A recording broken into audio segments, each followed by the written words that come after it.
마태복음 17장 우리 한 절씩 교독하도록 하시겠습니다.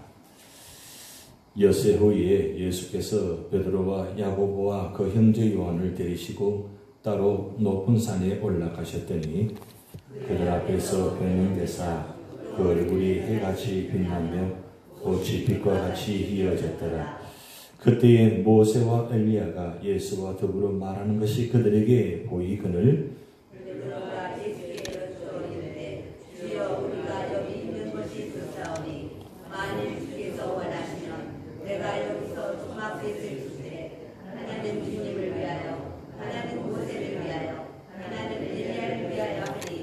말할 때 호련히 빛난 구름이 그들을 덮으며 구름 속에서 내 소리가 나서 이르시되 이는 내 사랑하는 아들이요 내 기뻐하는 자니 너희는 그의 말을 들으라 하시는지라.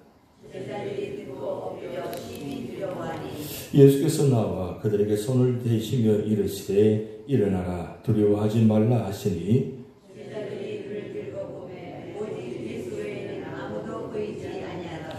그들이 산에서 내려올 때 예수께서 명하여 이르시되 인자가 죽은 자 가운데서 살아나기 전에는 본 것을 아무에게도 이르지 말라 하시니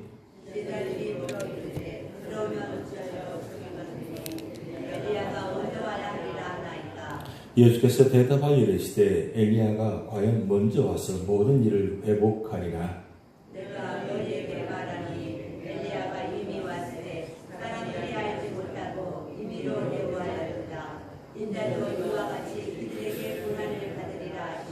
그제서야 제자들이 예수께서 말씀하신 것이 세례 요한인 줄을 깨달으니라.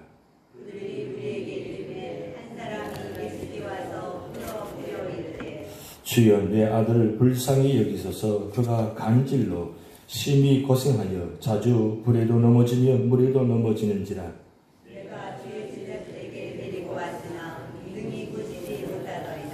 예수께서 대답하여 이르시되 믿음이 없고 패역한 세대여 내가 얼마나 너희와 함께 있으며 얼마나 너희에게 참으리요 그를 이리로 데려오라 하시니라.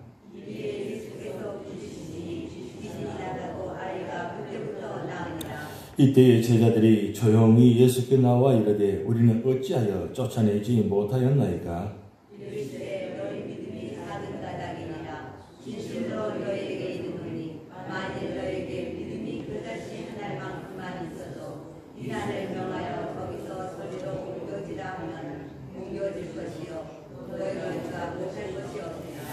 갈릴리에 모일 때 예수께서 제자들에게 이르시되 인자가 장차 사람의 손에 넘겨져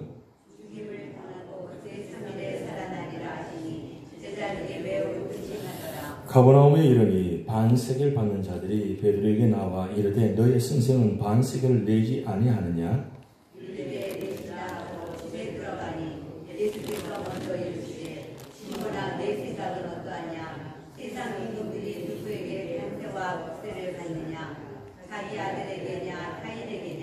베드로가 이르되 타인에게나이다. 예수께서 이르시되 그렇다면 아들들은 세를 면하리라. 그러나 우리가 그들이 실족하지 않게 하기 위하여 내가 바다에 가서 낚시를 던져 먼저 오르는 고기를 가져 입을 열면 돈 한 세겔을 얻을 것이니 가져다가 나와 너를 위하여 주라 하시니라. 아멘. 이번 한 주간도 여러분의 기도 자리마다 여러분이 기도하시는 제목들마다 놀랍게 응답되어서 놀라운 구원의 역사 나타날 줄 믿습니다. 새벽마다 우리 기도 제경이 온 세상을 품고 기도하는 자리가 되시기 바랍니다. 우리 가정의 기도도 중요하지만 교회를 위해서 그리고 우리 조국과 미국을 위해서 그리고 우리 교회 모든 성도들을 위해서 기도하실 때에 하나님은 그 기도를 들으시고 유저지 연합장로교회 성도들 기도를 생각하사 하나님께서 응답 역사가 나타나는 그런 축복이 좀 있습니다. 어제 골프대회 은혜가 잘 마쳤습니다. 근데 한 가지 기쁜 소식은 그렇게 참여한 분들이 앞으로 우리 교회도 나오시겠다고 또 그런 또 하나님께서 그 마음에 감동을 주시고 아주 작정케 하시고 어제 참여케 하시는 모습도 보았습니다. 어쨌든 우리가 기도하며 또 바라보며 또 생각하며 그런 기도들이 헛되지 않다는 걸 다시 한번 깨닫게 되었습니다. 우리 교회에 나오신 분들이 많이 나가셨잖아요.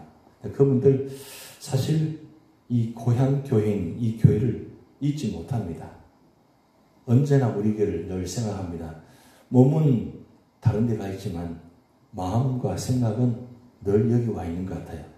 그래서 만나서 이야기해보면 그때가 좋았다고, 그때가 그립다고 그렇게 이야기를 들어보면 참 옛날에 우리 교회가 참 좋았던 것 같아요. 근데 지금은 어떤 것 같아요? 그때보다 더 좋은 것 같아요? 아니면 더 좋죠, 그죠?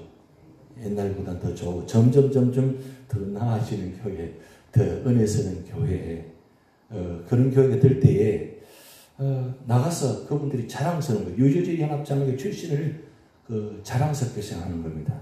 늘 제가 감사한 건 물론 다른 교회도 그런 분들이 많이 계시지만 이 교회 오셔서 은혜 받고 그리고 한국으로 돌아가신 그 분들 중에서 성미회라는 그게 조직되어서 분기별로 모여서 우리 교회에서 현재 계속해서 기도하고 있습니다. 얼마 전에 한 장로님 오셔서 또 그 말씀을 하시고 또 사진도 찍고 가셨는데 그렇게 그 30년, 40년 전에 우리 교회 오셔서 그때 주재원들, 그때 그 은혜 받은 모습들 전혀 예수 믿지 않다가 안에 따라와서 그저 차를 데려다 주고 떠나고 그렇게 머물다가 결국 교회 들어와서 성경 공부하고 그리고 예배 드리면서 구원받고 직분받고 그렇게 돌아가서 한국에서 지금 중요한 위치에서 일하시는 분들이 분기별 모여서 우리 교회에서 기도하는 교회 여러분 많지 않습니다. 제가 그렇게 들어본 적이 거의 없어요. 제가 그렇게 많이 교회 다녀봤지만 그렇게 그 출신들이 모여가지고 정기적으로 기도하는 교회는 제 교회밖에 없는 것 같아요. 우리 교회는 지금 전 세계적으로 현재 우리 교회에서 기도하고 있습니다. 그게 얼마나 중요한 교회입니다. 하나님께서 보시고 유저리 연합장로교로 축복할 수밖에 없는 거죠. 그런데 이때 마지막 때에 우리 교회가 뭐 여러 가지 여건 면에서 그렇게 넉넉하지 못하지만 그래도 하나님께서 가장 기뻐하시는 그 선교 그리고 구제 이런 어른들 도와주는 것 그 힘든 가운데도 우리가 계속해서 하는 건 무엇입니까? 그것이 하나님 기뻐하시는 교회잖아요. 제가 어제 다시 한번 그런 생각이 들었습니다. 기도의 줄 놓지 말자는 것, 그리고 기도의 끝까지 세우자는 것, 그리고 우리 교회가 이 마지막 때에 영혼을 구원하는 교회가 되자는 것, 다시 한번 다짐하고 또 기도했습니다만은 우리 생각마다 여러분이 기도하는 게 그만큼 중요합니다. 왜냐하면 이 기도로 말미암아 우리 교회에 속한 모든 가정들이 그리고 여러분이 기도하는 지경들이 교회와 속한 가정들 또 이 세계를 위해서 그리고 선교지를 위해서 이 기도하는 모든 제목들이 헛되지 않다는 것 그리고 그 기도 열매가 반드시 맺혀진다는 것 그 기도를 통해서 우리가 다시 한 번 더 축복받는다는 것 여러분 기억하시고 끝까지 기도의 지경을 넓히시면서 기도하시는 여러분 되시기 바랍니다. 오늘 마태복음 17장은 굉장히 중요한 장입니다. 왜냐하면 예수님께서 2년간 공생기간 동안 말씀을 사역하시고 이제 3년차 들어가면서 가장 중요한 한 사건을 지금 보여주고 계십니다. 그것이 바로 변화선 사건입니다. 이 변화선 사건은 예수님의 5대 사건 중에 두 번째 사건이 역할됩니다. 우리 예수님의 5대 사건 여러분 기억하십니까? 이 성육신 사건 첫 번째 사건 예수님께서 오신 그 사건이 이 세상 가장 놀라운 사건입니다. 그 성육신 사건. 그리고 두 번째 놀라운 사건은 뭐냐면 이 변화선 사건입니다. 이 변화선 사건에 바로 예수님과 그런 모세와 엘리야가 함께 나타나신 장면. 아주 흰 옷을 입으시고 그리고 천국의 장면을 바로 보여주시는 앞으로 일어날 일들을 미리 보여주신 사건이 이 변화선 사건. 이 굉장히 중요한 사건입니다. 그리고 세 번째 사건이 바로 십자가 순환 사건. 이 세상 온 인류 죄를 담당하시기 위해서 친히 이 땅에 오셔서 십자가를 죽으셔서 그 십자가 순환 사건. 그 십자가 순환 사건을 통해서 인류를 구원하는 역사, 이 놀라운 사건을 보여준 사건이 바로 세 번째 사건. 그리고 거기서 끝나지 않고 바로 인류에게 영생의 선물을 주시기 위해서 부활하신 사건. 십자가를 수고하는 사건이 있고 부활의 사건이 없다면 이 십자가를 수고하는 사건이 아무 의미가 없어지는 겁니다. 근데 이 십자가의 사건의 순환의 의미가 바로 이 부활의 사건 때문에 더 의미가 있어지는 겁니다. 이 부활의 사건은 바로 인류에게 죽음에서 다시 태어나는, 회복되는 그런 놀라운 사건을 보여주잖아요. 그리고 마지막 이 다섯 번째 사건, 주님의 성천 사건입니다. 주님께서 성천하신 이유는 요한복음 14장의 말씀이 기록되어 있습니다. 우리가 거처를 준비하시기 위해서 인류의 모든 사람을 영원 구원하는 그 사람들을 거하실 그 천국의 자리를 만드시기 위해서 가셔서 그리고 그분이 지금 준비해 놓으시고 그분이 다시 오신다는 것. 왜 다시 오시느냐? 바로 우리 인류의 모든 사람들을 회복시키는 그리고 영원한 심판과 영원한 구원을 통해서 하나님 나라를 이루시기 위해서 천국을 이루시기 위해서 일어난 사건. 그래서 이 성전 사건이 다섯 번째 사건입니다. 그런데 오늘 두 번째 사건이 왜 중요하냐면 이 두 번째 사건은 세 번째 십자가의 순환 사건을 미리 보여주는 장면입니다. 그런데 왜 2년차와 3년차 접어들 때 이때 하느냐? 여러분 마태복음 16장에 그 놀라운 고백이 있죠. 바로 베드로 사도의 고백. 주는 그리스도시요 살아계신 하나님의 아들이십니다. 그 말씀 고백하고 난 후에 주님께서 바로 이제 앞으로 1년 후에 내가 십자가에 죽고 부활하리라는 이 사건을 이야기하십니다. 근데 그 이야기를 하시는 동안 제자들이 굉장히 상심이 됩니다. 왜냐하면 그렇게 믿었던 예수님이 죽으신다니까 지금 죽는다는 이야기 때문에 다시 부활한다는 이야기가 들어오지 않습니다. 죽는다는 이 사건 때문에 제자들이 어떻게 주님이 죽을 수 있었습니까? 그 상황 속에서 예수님께서 십자가의 죽음은 그냥 죽음이 아니라 부활을 통해서 앞으로 천국을 이루기 위해서 이런 십자가의 죽음이 있다는 것을 보여주시기 위해서 그리고 제자들에게만 소망을 주시는 것이 아니라 오늘 우리에게도 소망을 주시기 위해서 이 변화선 사건을 보여주시는 겁니다. 그런데 이 변화선 사건에 등장한 인물이 예수님과 모세와 엘리야가 등장합니다. 왜 모세와 엘리야가 등장했는가? 굉장히 의미가 있는 겁니다. 모세는 율법을 대표하는 사람입니다. 그리고 엘리야는 예언자, 선지자의 대표적인 인물입니다. 그러면 예수님께서 이 변화산 사건의 그 사건을 통해서 보여주신 교훈은 뭐냐면 예수님이 어떤 분인가? 바로 구약의 율법을 통해서 이루신 말씀 그리고 예언을 통해서 선지자를 통해서 예언된 말씀을 완성하시는 메시아가 되신다는 사건을 이 변화선 사건을 보여주는 사건입니다. 이 변화선 사건에서 구약의 모든 율법을 완성하시는 분이 바로 예수님입니다. 예수님께서 율법 완성은 십자가를 통해서 완성시켰습니다. 구약의 모든 율법을 제사를 통해서 그 드리는 이 예배가 불완전한 예배입니다. 그래서 매번마다 동물을 잡아서 속죄 제물을 통해서 동물을 잡은 사람들이 그 동물에다가 머리에 안수해서 죄를 증거해서 동물을 잡아서 제사를 드리는데 이 제사는 피의 제사입니다. 이 피의 제사는 불완전한 제사입니다. 원래 하나님은 이 제사를 피를 받기를 원하지 않습니다. 그런데 우리를 너무 인간을 만든 것을 사랑하셔서 인간을 절대 건드리지 아니하시고 동물을 잡아서 피를 통해서 제사를 드리게 만들었습니다. 그런데 그 많은 제사를 통해서도 인간의 죄 문제를 해결할 수가 없었습니다. 그래서 예수님께서 오셔서 당신 자신이 피의 제사를 드리게 함으로 말미암아 완전한 제사를 끝냈었습니다. 그래서 율법의 모든 것을 완성하시기 위해서 모세라는 인물을 변화선 사건의 인물을 세워놓으셨습니다. 그리고 이 예언자 선지자를 통해서 많은 예언을 하셨는데 그 예언의 중심이 뭐냐면 결론은 예수님께서 오신다는 것. 그럼 예수님 왜 오셔야 되느냐? 인류의 모든 죄를 구원하시기 위해서 오신다는 그 예언의 말씀을 이 엘리야가 구약시대의 가장 대표적인 선지자 예언자입니다. 그 엘리야를 거기에 등장시키셔가지고 모세와 엘리야, 바로 율법과 예언을 완성시킨 분이 바로 예수입니다. 그 사건을 우리에게 무슨 교훈을 주냐? 첫 번째 제자들에게 내가 바로 메시아가 된다는 것. 베드로, 야고보, 요한 세 명에만 보여주는 사건이 아니라 오늘 여러분들에게 주는 교훈입니다. 바로 예수님은 어떤 분이냐? 메시아가 되신다.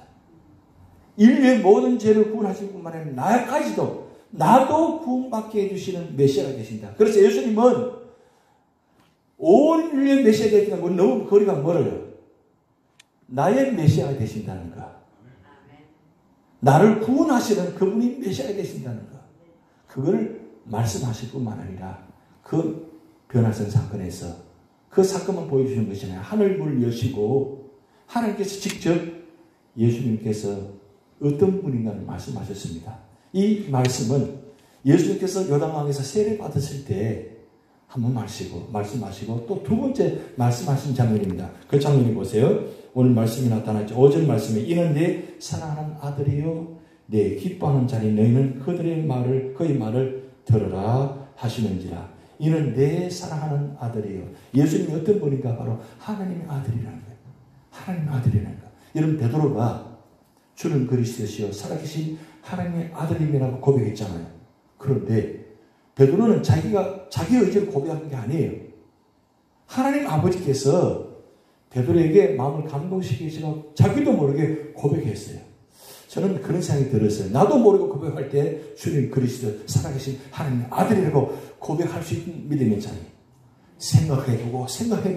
생각해보아도 아직도 예수님이 어떤 분인가를 아직도 확실히 고백하지 못한 분들이 계시잖아요. 그럼 나도 모르게 누가 예수님이 어떤 분이냐고 질문할 때 주는 그리스도시요 살아계신 하나님의 아들이라는 고백할 수 있는 성도. 그런데 베드로가 고백했잖아요. 그런데 너는 이것은 네가 고백한 것이 아니라 혈육으로 한 것이 아니라 하늘에 계신 아버지가 하신 것이라고 말씀했잖아요. 그런데 아직도 그 감동이 없습니다. 그런데 이 베드로가 이 변화산에서 예수님이 어떤 분인가를 하늘의 문을 여시고 하나님의 음성을 들을 때 그 자리에 베드로, 야고보, 요한이 들었단 말이에요.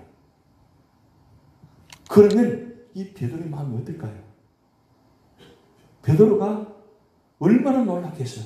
나도 모르게 고백하는 이분이 진짜 하나님의 아들이시구나. 그때 그 감동이 얼마나 진한 감동이었는지 30년 후에 여러분 베드로 전후서를 기록했어요. 베드로 전후서를 기록했는데 베드로 후서 1장 16절에서 18절 말씀 한번 찾아보시겠습니다. 베드로 사도가 그 말씀을 잊지 않고 그의 30년 동안 평생에 잊지 못하는 말씀을 기억하면서 그가 베드로후서 1장 16절 18절 말씀에 이렇게 기록해 놓았어요. 베드로후서 1장 16절에서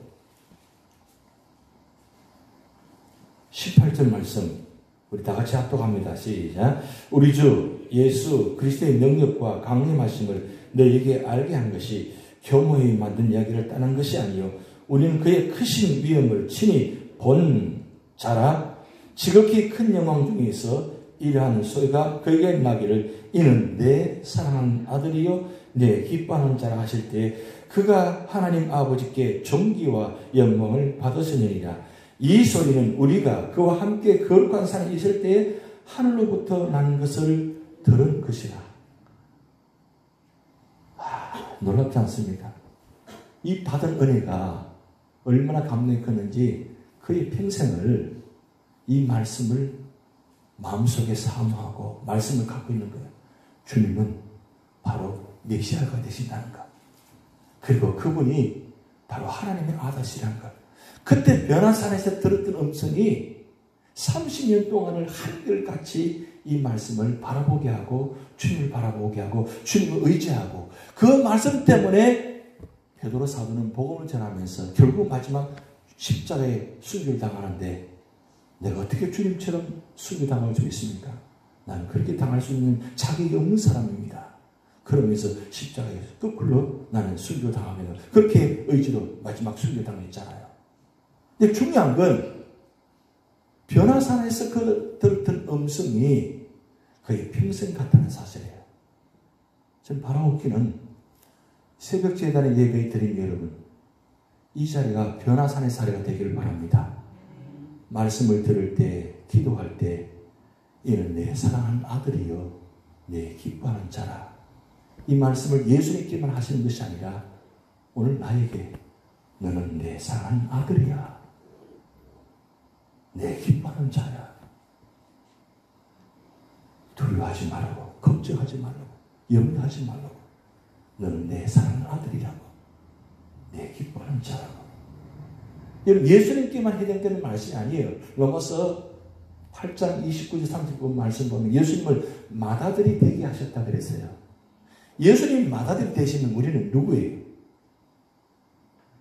예수님 동생이에요. 예수님 제가 제자 훈련 때 자주 말씀드리지만 의자분들은 예수님이 맏아들 되시면 예수님은 어떤 분이 되는 거예요? 오빠가 되는 거예요. 남자분들은 예수님 형님이 되는 거예요. 그럼 한 가족이잖아요. 그러면 예수님이 하나님의 사랑하는 아들 되면 우리도 하나님의 아들 자녀가 되는 거예요. 그러니까 하나님의 아들 자녀에게 주시는 말씀입니다. 이 말씀이 결국 이 자리가 바로 변화사는 자리가 되고, 그래서 우리 유전의 장로교회 새벽재단 모든 예배 자리가 하나님께서 임재하신 예수님 임재하는 자리, 그 자리에 모세와 엘리야가 등장하는 것처럼 믿음의 사람들이 함께 등장해서 함께 믿음을 자리 지킬 때 하나님께서 하늘문을 여시고 오늘 또 말씀하고 계신다는 것. 여러분, 오늘 말씀 보는 이 자리가 하나님께서 하늘문을 여셔서 이 말씀을 통해서 말씀하고 계십니다. 우리가 말씀을 받을 때에 그런 마음을 받으셔야 돼요. 사람의 말로 받는 것이 아니고 하나님의 말씀을 받는다는 것. 여러분, 대산의 교회가 그렇게 축복된 교회가 될 수 있는 건 뭐냐? 사람의 말로 받지 아니하고 하나님의 말씀을 받았다는 거예요. 그럴 때 그 말씀이 하나님 말씀이 되고, 그리고 그 하나님 말씀이 나의 말씀이 되고, 그 하나님 말씀이 내 속에 들어올 때 그 말씀 역사가 임하여서 주님의 영광이 드러나고 은혜와 진리가 충만한 역사가 나타난다는 사실이에요. 오늘 이 자리가 바로 우리 찬송 불렀듯이 초망이나 궁궐이나 내 주 예수 모신 것이 그 어디나 하늘나라. 여러분, 교회 이 예배 자리만이 아니라 우리 가정에도, 여러분 사업장에도 말씀과 함께 있으면, 기도하면 그 자리가 바로 하늘나라예요. 하늘나라는 무엇입니까? 하늘나라에 가장 소중한 것은 하나님이 계신 거예요. 왜 우리가 천국 가는 거예요? 천국 가는 이유는 천국이 좋기 때문에 가는 이유였지만 거기에 하나님이 계시기 때문에, 예수님이 계시기 때문에 가는 거예요. 그게 바로 천국 가는 소망입니다. 만약에 그 천국에 하나님이 계시지 않으면 의미가 없어요. 그런데 중요한 건 그 하늘나라를 보여주시기 위해서 이 땅에 교회를 세워놓으셨습니다. 이 교회는 하늘나라의 모형입니다. 천국의 모형이에요. 이 천국의 모형이 뭐냐? 하나님께서 임재하는 자이기 때문에, 하나님이 임재하는 건 하나님 성부, 성자, 성령 삼위 하나님께서 임재하는 자이기 때문에 바로 천국이에요. 그 천국의 교회에 와서 천국에서 하나님 만나라는 거예요. 베드로, 야고보, 요한이 너무 좋으니까 여기 조사원이 초막셋을 지어서 살았으면 좋겠습니다. 한번 들어오면 떠나기 싫은 교회, 그런 자리. 왜요? 성부, 성자, 성령 삼위 하나님께서 계시기 때문에. 베드로, 야고보, 요한 왜 그렇게 여기 조사원에 있습니까? 거기에 주님께서 계시니까, 변화된 주님이 계시니까. 지금 그분이 지금 우리와 교회와 함께 계시고 여러분 마음속에 계십니다. 이 주님 모시고, 그리고 우리 교회가 천국이 이루어지는 자리가 되도록 우리가 기도하시고, 그리고 이 자리에 들어온 모든 성도들이 주님 만나서 주님께서 하늘문을 여시고 말씀하시는 것처럼 이 자리에 들어올 때마다 너는 내 사랑하는 아들이요 내 기뻐하는 자라, 음성 듣는 그런 축복의 자리가 될 줄 믿습니다. 다 주님하시겠습니다. 하늘에 계신 우리 아버지여, 이름이 거룩히 금을 받으시오며 나라에 임하옵시며 뜻이 하늘에서 이룬 것 같이 땅에서도 이루어지이다. 오늘날 우리에게 일용할 양식을 주옵시고, 우리가 우리에게 죄 지은 자를 사하여 준 것 같이 우리 죄를 사하여 주옵시고, 우리를 시험에 들게 하지 마옵시고 다만 악에서 구하옵소서. 대개 나라와 권세와 영광이 아버지께 영원히 이사옵나이다.